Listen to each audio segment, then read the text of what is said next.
নমস্কার বন্ধুরা, এই ভিডিওতে আমরা তোমাদের সঙ্গে নিট 2025-এর রাউন্ড 2 থেকে কতগুলো এমবিবিএস সিট তোমাদের কনফার্ম বাড়ছে, তোমাদের অফিসিয়াল যে লেটার অফ পারমিশন, এছাড়াও এনএমসির অফিসিয়াল নোটিশ থেকে সেগুলো দেখাবো যে কোন কোন মেডিকেল কলেজে কতগুলো করে এমবিবিএস সিট বাড়ছে এবং তার ইম্প্যাক্ট রাউন্ড 2 কাট অফে কতটা পড়বে গভর্নমেন্ট এবং প্রাইভেট দুটো ক্ষেত্রেই। এবছর 2025-এর নিটের যেহেতু রাউন্ড 2 এর আগে অনেক সংখ্যক সিট বেড়েছে, বিভিন্ন মেডিকেল কলেজ পারমিশন পেয়েছে, নতুন কলেজ অ্যাড হয়েছে, এছাড়াও এক্সিস্টিং মেডিকেল কলেজে কিন্তু সিট বেড়েছে, গভর্নমেন্টের ক্ষেত্রেও বেড়েছে এবং প্রাইভেটের ক্ষেত্রেও কিন্তু বেড়েছে। সমস্ত ক্ষেত্রে বিচার বিবেচনা করে এবং প্রত্যেকটা মেডিকেল কলেজ ওয়াইজ কোন কোন কলেজে কী কী সিট রয়েছে এবং কোন কোন কলেজে কী কী সিট বেড়েছে সব করে তোমাদের সঙ্গে শেয়ার করব, যাতে তোমাদের বুঝতে সুবিধা হয়। এছাড়াও রাউন্ড 1-এর গভর্নমেন্ট সেমি গভর্নমেন্টের কাট অফ কী কী ছিল, তার রেসপেক্টে রাউন্ড 2-এ কত যেতে পারে এবছরের, তো সেগুলো একটু ডিসকাস করে নেব। চলো তাহলে শুরু করা যাক। নিট ইউজি 2025 কাউন্সেলিং গাইডেন্সের জন্য তোমরা এই হোয়াটসঅ্যাপ নম্বরে আমাদের সঙ্গে কন্ট্যাক্ট করতে পারো। কাউন্সেলিং শুরু থেকে শেষ রাউন্ড অবধি অর্থাৎ কলেজের অ্যাডমিশন পর্যন্ত কমপ্লিট গাইডেন্স পাবে। Important documents regarding counselling rules, choice filling list, college information and bond regarding A to Z full counselling guidance তোমরা পাবে। এছাড়াও তোমরা আমাদের হোয়াটসঅ্যাপ এবং টেলিগ্রাম গ্রুপে জয়েন হতে পারো, লিঙ্ক ডিসক্রিপশন এবং ফার্স্ট কমেন্টে দেওয়া আছে। তোমরা এটা যেটা দেখতে পাচ্ছ, এটা হচ্ছে letter of permission Zakir Hossain medical কলেজের ক্ষেত্রে। তোমরা যদি জাকির হোসেন মেডিকেল কলেজের অফিসিয়াল ওয়েবসাইটে যাও, সেখানে তোমরা কিন্তু এটা পেয়ে যাবে 16/9/2025-এ পাবলিশ করা। এখানে কি বলা রয়েছে? এখানে বলা রয়েছে যে 100টা এমবিবিএস সিট কিন্তু ইনক্রিজ হয়েছে জাকির হোসেন মেডিকেল কলেজের ক্ষেত্রে, অর্থাৎ 50টা থেকে সিটটা বেড়ে হলো 150টা। অ্যাকাডেমিক ইয়ার 2025-26 থেকে Zakir Hossain medical college and research institute West Bengal. আচ্ছা, এখানে কিন্তু তোমরা এটা সেটা পরিষ্কার বুঝতে পারছো এবং এটা কিন্তু অফিসিয়াল লেটার অফ পারমিশন, যেটা তোমরা জাকির হোসেন মেডিকেল কলেজের ওয়েবসাইট থেকে কিন্তু পরিষ্কার দেখতে পাবে। ঠিক আছে? আচ্ছা, এবার আমরা দেখে নেব যে সমস্ত মেডিকেল কলেজগুলো মিলিয়ে দেখো, এটা হচ্ছে এনএমসি দ্বারা পাবলিশ করা সিট ম্যাট্রিক্স। ঠিক আছে? এখানে কিন্তু প্রত্যেকটা মেডিকেল কলেজে কত করে সিট বাড়ার কথা ছিল এবং কতগুলো করে সিট বেড়েছে সেটা কিন্তু লিস্টে রয়েছে। ঠিক আছে? আমাদের ওয়েস্ট বেঙ্গলের ক্ষেত্রে তোমাদেরকে ব্যাপারটা দেখাই চলো। ওয়েস্ট বেঙ্গলের ক্ষেত্রে তোমরা এখানে ক্লিয়ারলি দেখতে পাবে যে গভর্নমেন্ট এবং প্রাইভেট দুটো ক্ষেত্রেই দেওয়া রয়েছে। আচ্ছা, এখানে দেখো আমাদের যেটা বেড়েছে, ইনক্রিজ হয়েছে, যে college of medicine and GNM hospital Kalyani, এখানে কিন্তু 25টা এমবিবিএস সিট ইনক্রিজ করেছে গ্র্যান্টেড ইন 2025-26 সেশন। আগে কত ছিল? 125টা, এখন বেড়ে হয়েছে 150টা। তো এটা হচ্ছে গভর্নমেন্ট যেহেতু এমবিবিএস সিট এবং এটা বেড়েছে। আচ্ছা, এবার দেখো কি রয়েছে বাকি সব স্বাগত দত্ত সেমি রয়েছে, কোচবিহার ডায়মন্ড হারবারে কিন্তু 50টা বেড়েছে। 50 additional seats granted in 2025-26 session 150টা হয়েছে। আচ্ছা, ইস্ট ওয়েস্ট ইনস্টিটিউটে 50টাই ছিল, এখানে এসআইসিতে 125। West Gouridevi institute of medical সায়েন্সে 200টাই রয়েছে। Medical college Kolkata, eye care, তোমরা এখানে প্রত্যেকটা কলেজ ওয়াইজ দেখতে পাচ্ছ। ঠিক আছে? যেগুলো ইনক্রিজ রয়েছে সেগুলো তোমাদের কথা এখানে বলা রয়েছে এবং জাকির হোসেনের ক্ষেত্রে জিনিসটা কিন্তু এখানে অ্যাড না নেই, যেহেতু ওটা 16 তারিখে পাবলিশ করা হয়েছে। ঠিক আছে? এবং সেটা যদি রাউন্ড 2-তে অ্যাড হয়ে যায় সেটা তোমরা সিট ম্যাট্রিক্সও দেখতে পাবে। এছাড়াও তোমরা কিন্তু এনএমসির ওয়েবসাইটেও কিন্তু ভিজিট করে দেখতে পাবে, যেটা কলেজ অফ টিচিং এমবিবিএস সেকশানে। ঠিক আছে?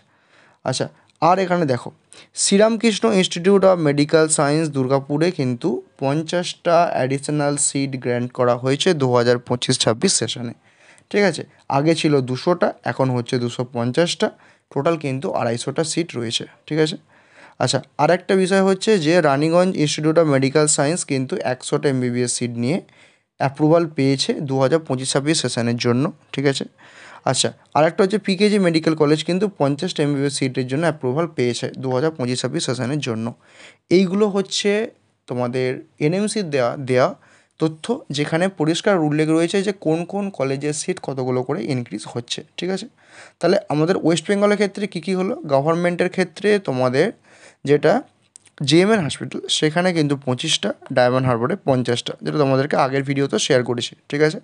প্রাইভেটের ক্ষেত্রে শ্রীরামকৃষ্ণ ইনস্টিটিউট অফ মেডিকেল সায়েন্সে তোমার 200টা ছিল, 250টা হলো, টোটাল 50টা সিট এখানে ইনক্রিজ হলো। এছাড়াও রানীগঞ্জের ক্ষেত্রে তোমার যেটা বাড়লো সেটা হচ্ছে 100টা সিট কিন্তু এখানে ইনক্রিজ হয়েছে, যেহেতু এটা নতুন কলেজ খুলেছে।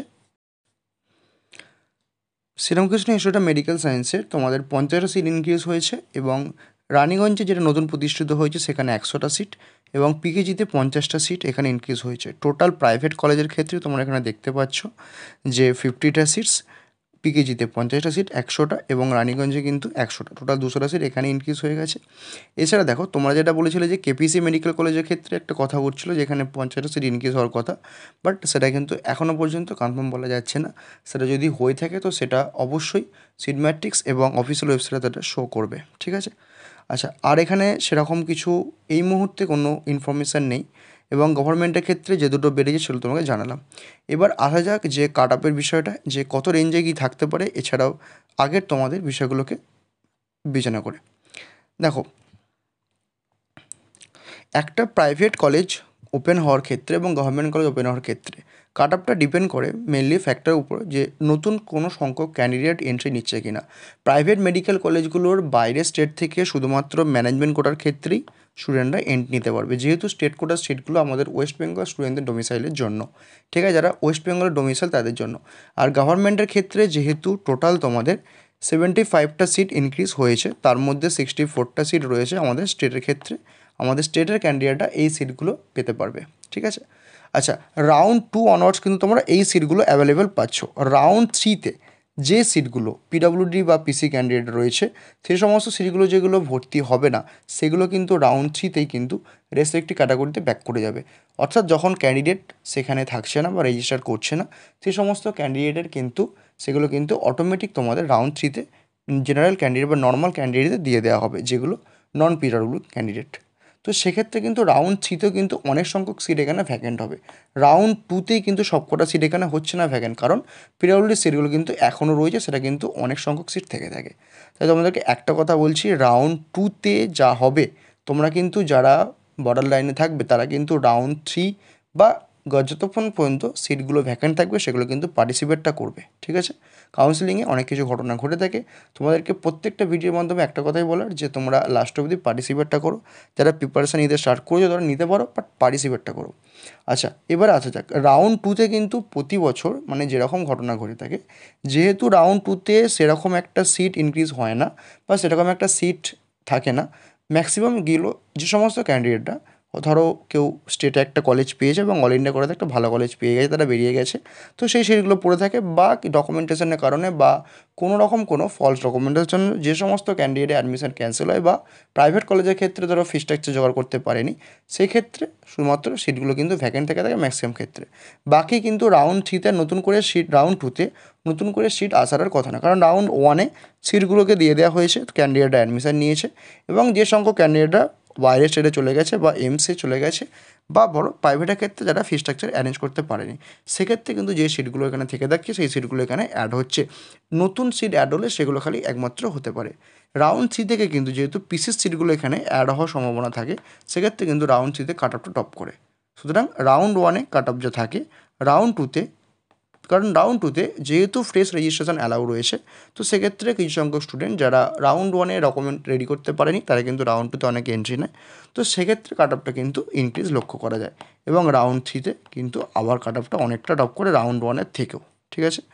তো দেখো, রাউন্ড 1-এ আমাদের ওয়েস্ট বেঙ্গলে 2025-এ গভর্নমেন্টের ক্ষেত্রে কাট আপ গেছে জেনারেলে 41,522, ওবিসি এর 48,942, ওবিসি বি এর 45,712, ইডাব্লিউএসের 1,09,683, এসসির 1,61,258, এসটির 5,86,593, এই গেছে কাট অফ। আর সেমি গভর্নমেন্টের ক্ষেত্রে 66,489, ওবিসি ই এর গেছে 85,112, ওবিসি বি এর গেছে 77,176, ইডাব্লিউএসের কাছে 2,59,000, এবং এসসি ক্যাটাগরির ক্ষেত্রে 2,29,251, এসটি ক্যাটাগরির ক্ষেত্রে 13,14,333।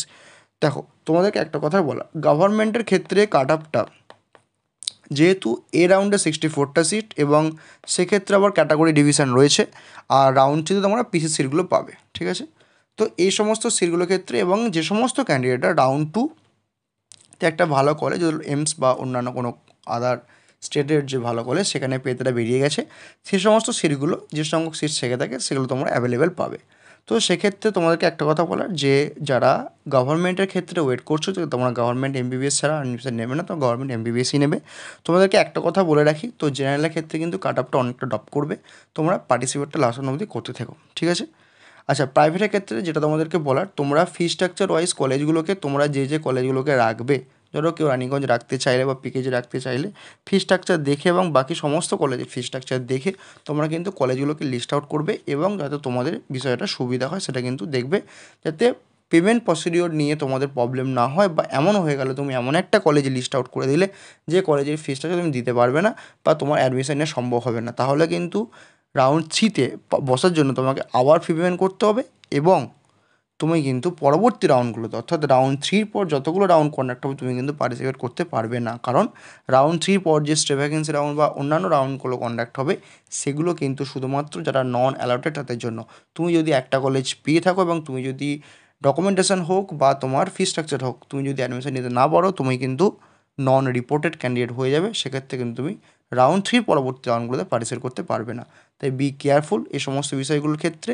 শুধুমাত্র যে কলেজগুলো তুমি ফি স্ট্রাকচার বহন করতে পারবে সেগুলোই রাখবে এবং সেগুলো কিন্তু ফ্যামিলির সঙ্গে ডিসিশন নিয়ে ফাইনালাইজ করে তবেই কিন্তু দেবে, ঠিক আছে। তোমাদের এটাই বলার থাকলো। আর তোমরা অবশ্যই যেহেতু ডেটটা এক্সটেন্ড করেছে সেই ডেট অনুযায়ী তোমরা চয়েস লকিং করবে এবং যে সব কলেজগুলো রাখতে চাও শুধু সেগুলোই রাখবে। আর আমাদের যদি পার্সোনাল চয়েস ফিলিং লিস্টের প্রয়োজন হয় তোমাদের লোকেশন ওয়াইজ তোমাদের পছন্দ অনুযায়ী, তো তোমাদের কিন্তু সেগুলো প্রিপেয়ার করে দেওয়া হবে। তোমরা আমাদের সঙ্গে এই হোয়াটসঅ্যাপ নাম্বারে কন্ট্যাক্ট করতে পারো। এছাড়াও কাউন্সিলিং গাইডেন্সের জন্য তোমরা এই নাম্বারে আমাদের সঙ্গে কন্ট্যাক্ট করো, ডিটেলসে গাইড করে দেওয়া হবে। সকল সুস্থ ভালো থাকো, তোমার সঙ্গে দেখা হচ্ছে পরের ভিডিওতে।